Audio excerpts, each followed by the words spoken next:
हरे कृष्ण कृष्ण कृष्ण हरे हरे, हरे राम राम राम हरे हरे। हरे कृष्ण। অনেক অনেক ধন্যবাদ সকল বৈষ্ণববৃন্দকে। তো আপনারা সকলে ভালোই আছেন আশা করি। তা আমরা এখন উপস্থিত হয়েছি শ্রী শ্রী জগন্নাথ দেবের কিছু লীলা শ্রবণ করার জন্য। তো আজকে আমরা জগন্নাথ দেবের কিছু লীলা শ্রবণ করব। ভগবান শ্রীকৃষ্ণের জগন্নাথ দেব রূপে আবির্ভাব, শুভ আবির্ভাব, জগন্নাথের শুভ। ভগবান শ্রীকৃষ্ণ কিভাবে জগন্নাথ রূপে অবতরিত হলেন, আবির্ভাব করলেন, জগন্নাথের শুভ আবির্ভাব সম্বন্ধে আমরা শ্রবণ করব স্কন্দ পুরাণ থেকে। স্কন্দ পুরাণে খুব সুন্দর বিস্তারিতভাবে বর্ণনা করা হয়েছে জগন্নাথ দেবের সম্বন্ধে। তো তা থেকে আমরা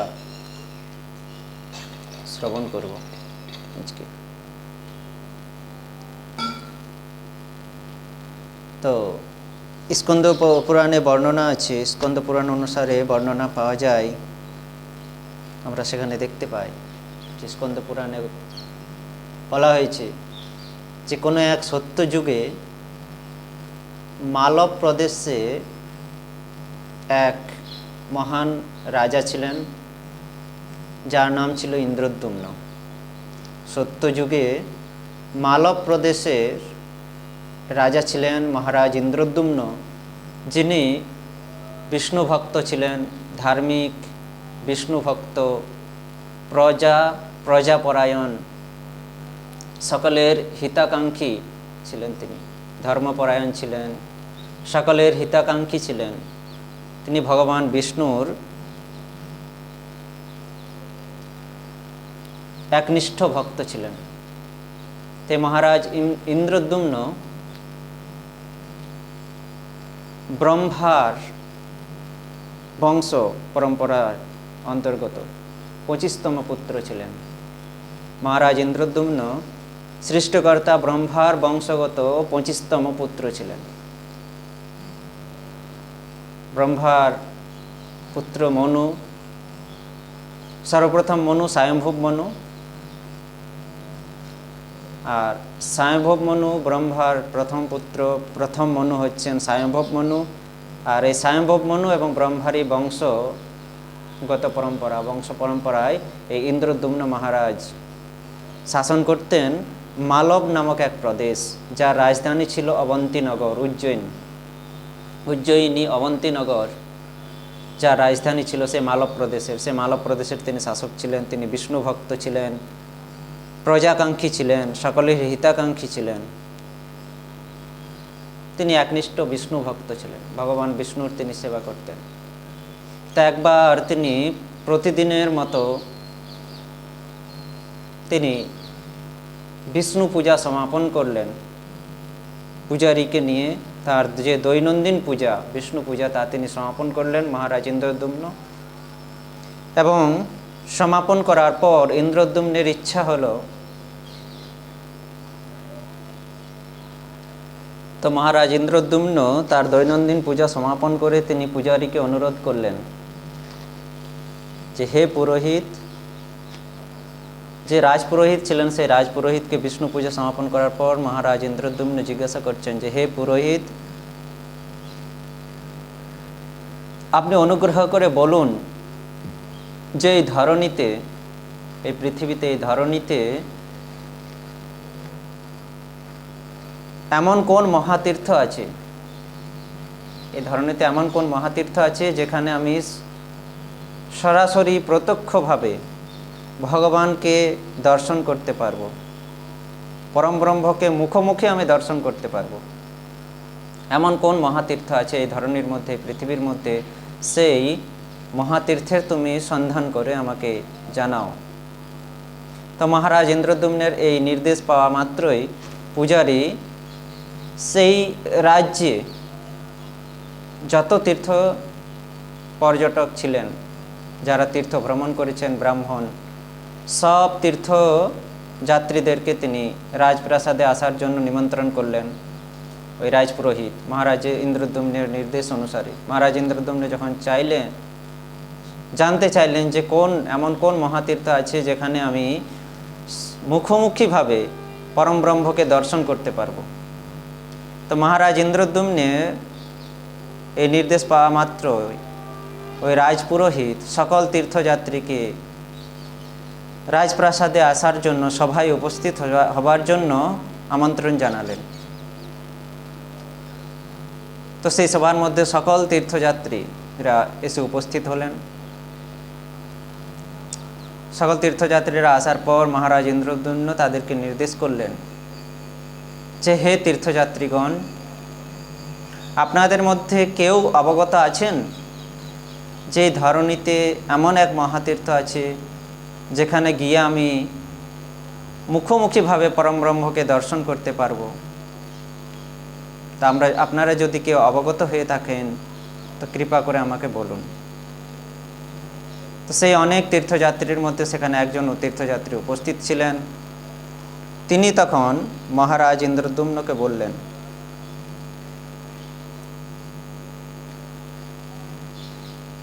তিনি উত্তর দিচ্ছেন যে, হে মহারাজ, আমি পরমেশ্বর ভগবানের কৃপায় প্রত্যেকটি তীর্থ আমি পরিদর্শন করেছি। হে মহারাজ ইন্দ্রদ্যুম্ন, ভগবান পরমেশ্বরের কৃপায় আমি প্রত্যেকটি তীর্থ ভ্রমণ করেছি, পরিদর্শন করেছি। তা আপনি কোথায় শ্রী ভগবানের অনুপম রূপামৃত পান করতে পারবেন, তার বর্ণনা আমি আপনার কাছে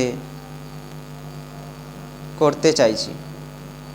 হে মহারাজ ইন্দ্রদ্যুম্ন, আপনি কোন তীর্থে গিয়ে ভগবানের সেই রূপ অমৃত আপনি পান করতে পারবেন, আনন্দ ভরে পান করতে পারবেন? ভগবানের রূপ অমৃত, ভগবানের অপূর্ব রূপ অমৃত আপনি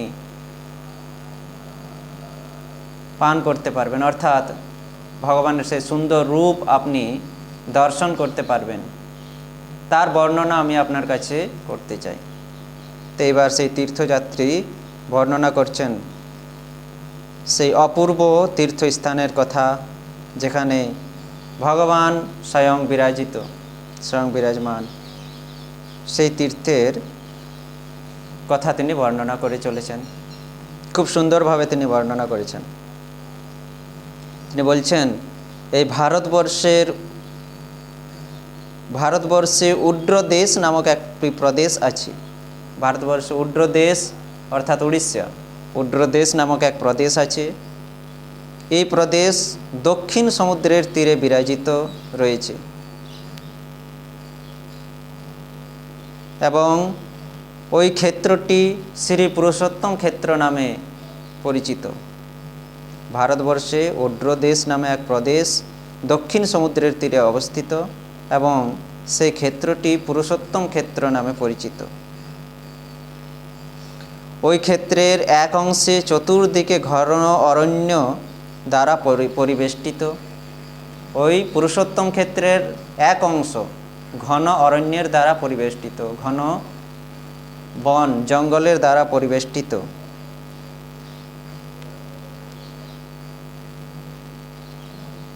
এবং সেখানে এক মহিমাময় পর্বত নীলগিরি বিদ্যমান রয়েছে। ওই পর্বতের শিখরে এক সুবিশাল বটবৃক্ষ বিদ্যমান, যা কল্পবট নামে আখ্যাত। এক অংশ ঘন অরণ্য দ্বারা বেষ্টিত এবং এক সুন্দর পর্বত রয়েছে যার নাম হচ্ছে নীলগিরি, এবং নীলগিরির পর্বতের শিখরে এক বটবৃক্ষ বিদ্যমান, যাকে কল্পবট বলা হয়। কল্পবট নামে এক বটবৃক্ষ ওই পর্বতের শিখরে বিদ্যমান রয়েছে।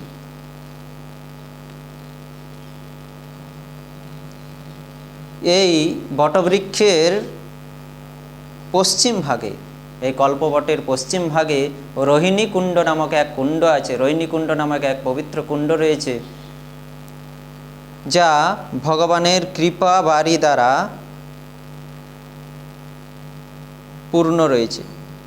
ভগবানের কৃপা বাড়ি দ্বারা সেই পুষ্করিণীটি, সেই কুণ্ডটি পরিপূর্ণ রয়েছে। রোহিণী কুণ্ড এবং সেই রোহিণী বটবৃক্ষ, নীলগিরি পর্বতের শিখরে এক দিব্য বটবৃক্ষ, কল্প বটবৃক্ষ রয়েছে এবং ওই বটবৃক্ষের কল্প বটবৃক্ষের পশ্চিম ভাগে এক কুণ্ড রয়েছে, যার নাম হচ্ছে রোহিণী কুণ্ড, এবং এই রোহিণী কুণ্ড শ্রী ভগবানের কৃপা বাড়ি দ্বারা পরিপূর্ণ।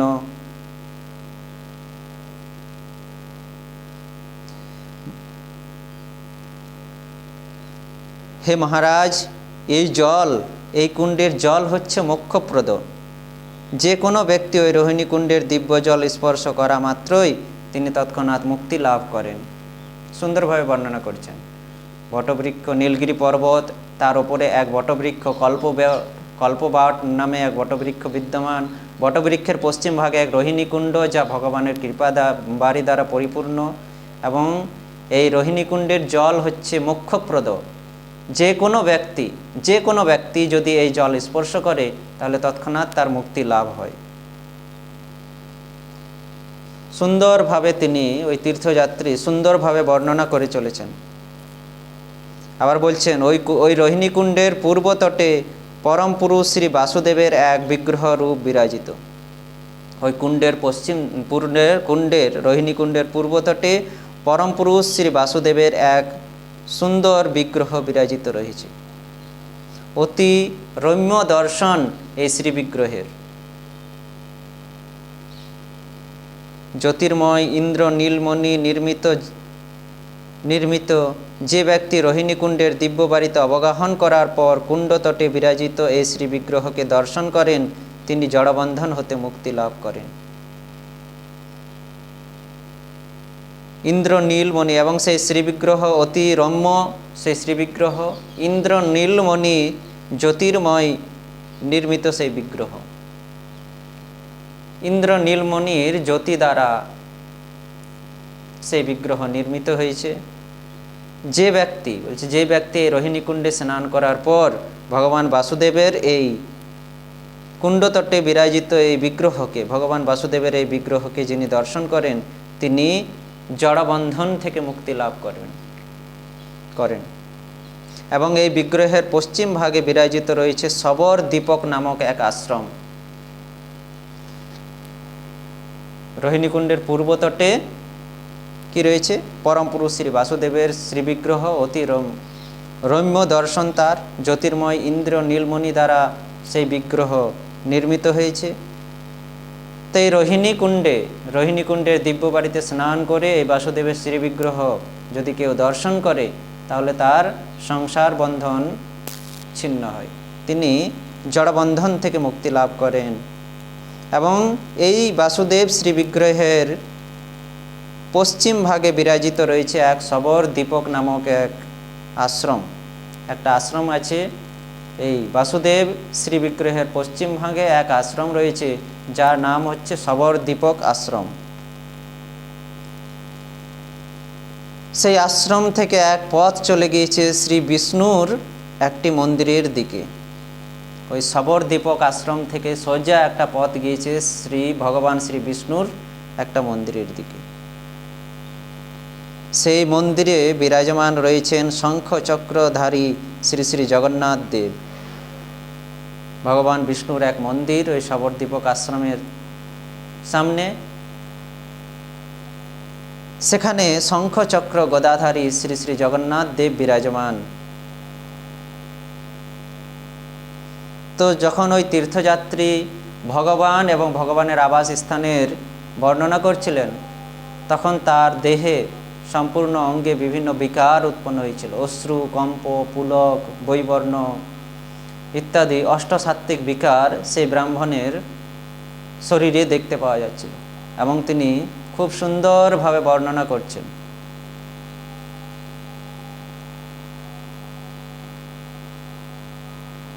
তিনি বর্ণনা করছেন, শ্রী জগন্নাথ দেব হচ্ছেন কৃপাম্বুধি, কৃপার সাগর। তিনি কেবল তার দর্শন দানের মাধ্যমে প্রত্যেক জীবকে উদ্ধার করে থাকেন। ওই ব্রাহ্মণ তীর্থযাত্রী বর্ণনা করছেন, তিনি হচ্ছেন কৃপাম্বুধি, কৃপার সাগর। ওই জগন্নাথ দেব শুধুমাত্র দর্শনের দ্বারা সকল জীবকে উদ্ধার করে থাকেন। যারাই জগন্নাথ দেবকে দর্শন করবেন তারাই উদ্ধার হয়ে যাবেন, উদ্ধার পাবেন। সংসার বন্ধন থেকে, জড়বন্ধন থেকে তারা উদ্ধার পাবেন। ভগবান শ্রী জগন্নাথের প্রীতি সম্পাদনের জন্য আমি পুরো 1 বৎসর নীলাচল ধামে অতিবাহিত করেছিলাম। এই ধামটির নাম হচ্ছে নীল অচল, কারণ এটি নীল পর্বতের নিচে অবস্থিত। নীল পর্বতের নিচে অবস্থিত, তাই ধামের নাম নীলাচল। তো হে মহারাজ, আমি শ্রী শ্রী জগন্নাথ দেবের প্রীতি সম্পাদন, শ্রী শ্রী জগন্নাথ দেবকে প্রীতি সম্পাদন করার জন্য আমি পুরো 1 বৎসর ওই নীলাচল ধামে অতিবাহিত করেছিলাম। এবং শ্রী জগন্নাথ দেবের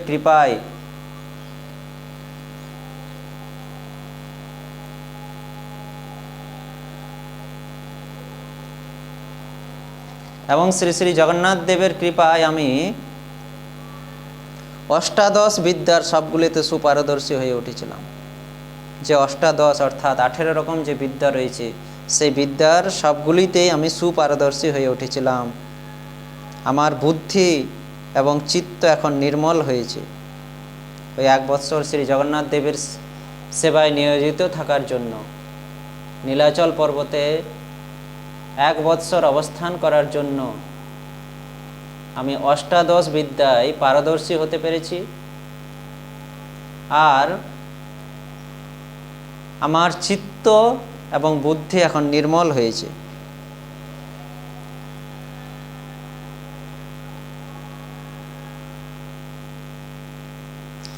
দিব্য বিদ্যা ও জ্ঞান লাভের পরম ফলস্বরূপ আমি প্রভুর প্রতি শুদ্ধ ভক্তি লাভ করতে পেরেছি।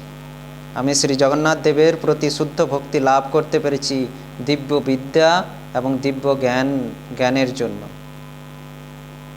আমি এখন ভগবান শ্রী বিষ্ণুকে ব্যতীত অন্য কিছুই দর্শন করি না। তীর্থযাত্রী বলছেন, আমি এখন যাই দর্শন করি সব কিছুতেই আমি ভগবান বিষ্ণুকে দর্শন করি, সব কিছুতে আমি ভগবান বিষ্ণুকে বিদ্যমান দেখতে পাই, কারণ আমার বুদ্ধি এবং চিত্ত নির্মল হয়ে উঠেছে জগন্নাথের কৃপায়। তো এই হচ্ছে ভগবানের সেবার ফল। আমরা যদি শুদ্ধভাবে শুদ্ধ চিত্তে ভগবানের সেবা করি, একাগ্র চিত্তে যদি ভগবানের সেবা করি, তাহলে আমরা দিব্য জ্ঞান লাভ করতে পারব।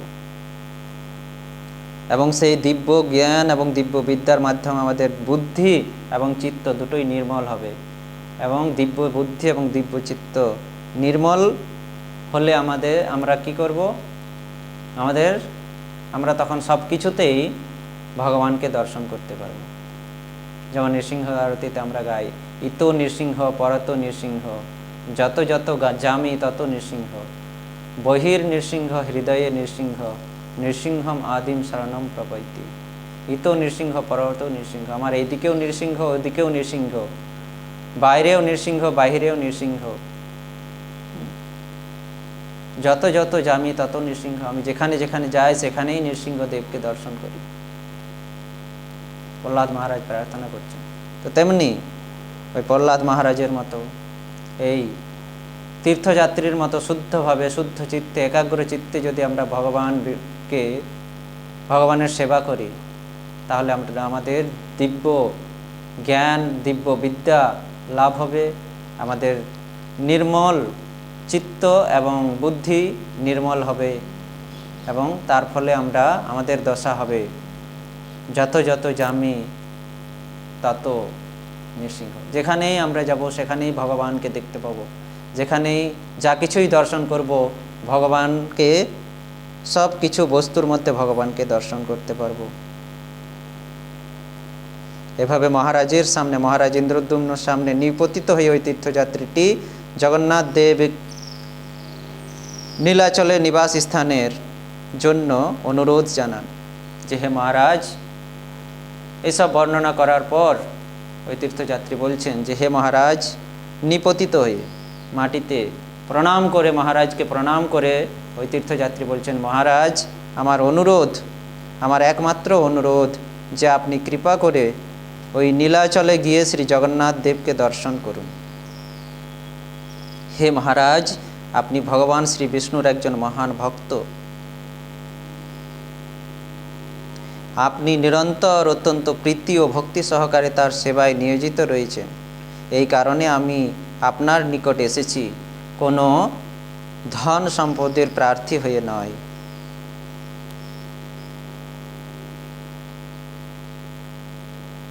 শুধুমাত্র সেখানে গিয়ে লক্ষ্মীপতি শ্রী জগন্নাথ দেবের আপনি আরাধনা করুন, এই অনুরোধ করার জন্য, এই অনুরোধ জানানোর জন্য। তীর্থযাত্রী বলছেন যে হে মহারাজ, আমি আপনার কাছে কোনো ধন প্রার্থী, ধন চাওয়ার জন্য আমি আপনার কাছে আসিনি। আপনি হচ্ছেন বিষ্ণুর, ভগবান বিষ্ণুর একজন মহান ভক্ত এবং অত্যন্ত প্রীতি সহকারে আপনি নিরন্তর তার সেবায় নিয়োজিত থাকেন। তাই আপনাকে এই অনুরোধ জানানোর জন্য এসেছি আপনার রাজসভায় যে হে মহারাজ, আপনি লক্ষ্মীপতি শ্রী জগন্নাথ দেবের একবার দর্শন করে আসুন সেখানে গিয়ে। এই কথা বলে তীর্থযাত্রী অন্তর্হিত হলেন। এই কথা বলে তিনি অন্তর্হিত হয়ে গেলেন সেই রাজসভা থেকে, কেউ আর তাকে দেখতে পেলেন না। তো এইভাবে এইরকম এক দিব্য স্থানের বর্ণনা শ্রবণ করার পর মহারাজ ইন্দ্রদ্যুম্ন তাঁর রাজপুরোহিতকে পুনরায় নির্দেশ করলেন যে হে পুরোহিত,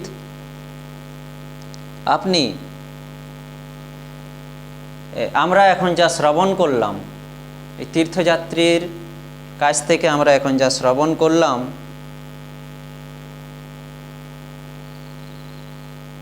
এবং তিনি প্রণোদিত হয়ে আমাদেরকে যা বললেন,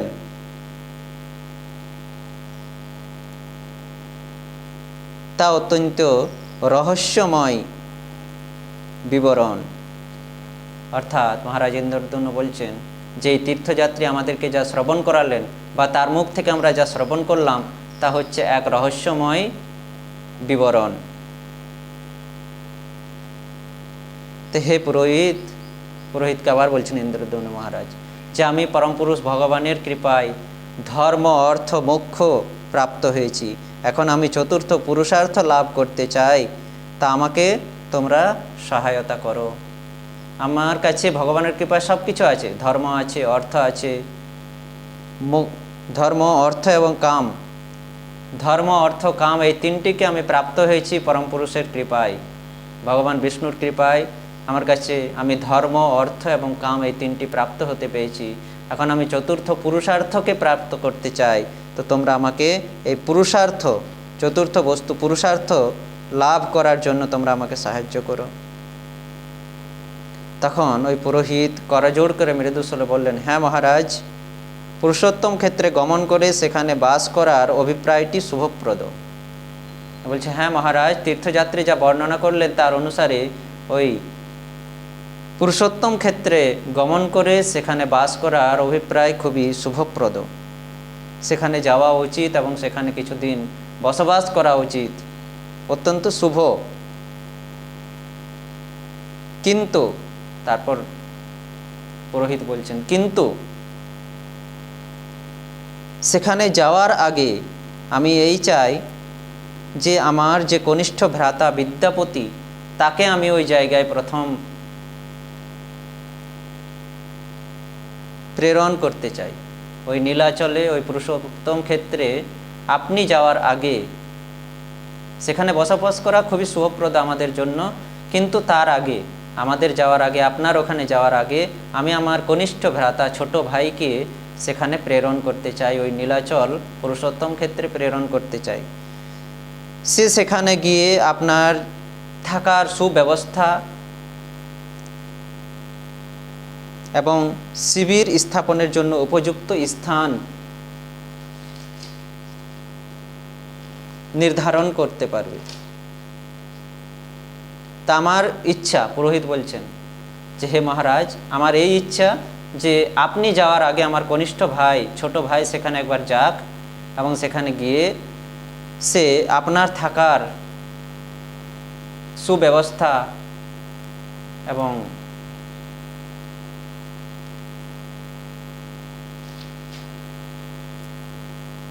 সেখানে গিয়ে শিবির নির্মাণের জন্য উচিত উপযুক্ত জায়গা সে নির্ধারণ করে আসবে, যাতে সে সেখানে গিয়ে পরে এক উপযুক্ত স্থান নির্ধারণ করতে পারি, যেখানে আমরা গিয়ে অনায়াসে শিবির কাটিয়ে সেখানে থাকতে পারি, কিছুদিন সেখানে থাকতে পারি, নিবাস করতে পারি।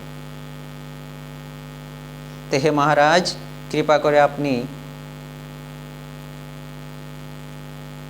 তাকে নীলাচল ধামে যাওয়ার অনুমতি প্রদান করুন। হে মহারাজ, আমার এই ইচ্ছা যে আমার ছোট ভাই গিয়ে আগে সেই জায়গা দর্শন করে আসুক, আমাদের থাকার, আপনার এবং আমাদের থাকার উপযুক্ত জায়গা এবং শিবির স্থাপনের জন্য উপযুক্ত জায়গা তিনি নির্ধারণ করে আসুক। তা আপনি কৃপা করে যদি উপযুক্ত মনে করেন, এই যুক্তি যদি উপযুক্ত মনে করেন হে মহারাজ, তাহলে আপনি তাকে ওই নীলাচল ধামে যাওয়ার অনুমতি প্রদান করুন। মহারাজ ইন্দ্রদ্যুম্ন পুরোহিতের প্রস্তাবে সম্মত হলেন। মহারাজ ইন্দ্রদ্যুম্ন ওই রাজপুরোহিতের কথায় তিনি সম্মত হলেন। আগেকার দিনে রাজাদের কাছে রাজপুরোহিত থাকতেন, মন্ত্রী থাকতেন, রাজপুরোহিত থাকতেন পরামর্শ দেওয়ার জন্য, পণ্ডিত থাকতেন, ব্রাহ্মণ পণ্ডিতরা সেখানে উপস্থিত থাকতেন সেই সভার মধ্যে। কারণ রাজার কাছে অনেক রকম বিচার আসে, ভালো খারাপ, তখন রাজাকে বেশ সংকটের মধ্যে পড়তে হয়। তো সেই সুপরামর্শ দেওয়ার জন্য সেখানে দক্ষ পণ্ডিতরা উপস্থিত থাকতেন, সুদক্ষ পণ্ডিত, সুদক্ষ মন্ত্রী, বিচক্ষণ মন্ত্রী থাকতেন। সুদক্ষ পণ্ডিত, ব্রাহ্মণ পণ্ডিতরা থাকতেন, যারা সুপরামর্শ দিয়ে রাজাকে সান্ত্বনা দিতেন। তো তেমনি ইন্দ্রদ্যুম্ন মহারাজেরও এক সুদক্ষ পুরোহিত ছিলেন এবং তার কনিষ্ঠ ভ্রাতা ছিলেন, যার নাম হচ্ছে বিদ্যাপতি। তো সেই রাজপুরোহিত এই নির্ণয় নিলেন যে আপনি ওই পুরুষোত্তম ক্ষেত্রে গিয়ে থাকা আমাদের উচিত এবং অত্যন্ত শুভপ্রদ, কিন্তু হে মহারাজ, আপনি হঠাৎ করে না গিয়ে আমি চাই আপনার যাওয়ার আগে আমার ছোট ভাই বিদ্যাপতি সেখানে গিয়ে উপযুক্ত স্থান নির্ধারণ করে আসুক, যাতে আমরা ভালোভাবে সেখানে গিয়ে শিবির কাটিয়ে কিছুদিন সেখানে বসবাস করে জগন্নাথের কৃপা দর্শন লাভ করতে পারি। তো হে মহারাজ, আপনি উপযুক্ত মনে করে আমার ছোট ভাইকে ওই নীলাচল ধামে যাওয়ার জন্য অনুমতি প্রদান করুন। মহারাজ ইন্দ্রদ্যুম্ন যুক্তিপূর্ণ ভেবে বিদ্যাপতি অর্থাৎ ওই রাজপুরোহিতের ছোট ভাই বিদ্যাপতিকে যাওয়ার জন্য অনুমতি প্রদান করলেন এবং বিদ্যাপতি এবার সেই নীলাচল ধামের সন্ধানে প্রত্যাগমন করলেন। প্রাসাদ থেকে এবার তিনি ওই নীলাচল শ্রীক্ষেত্র পুরীধাম দর্শন করার জন্য তিনি বেরিয়ে পড়লেন। তো এইভাবে বিদ্যাপতি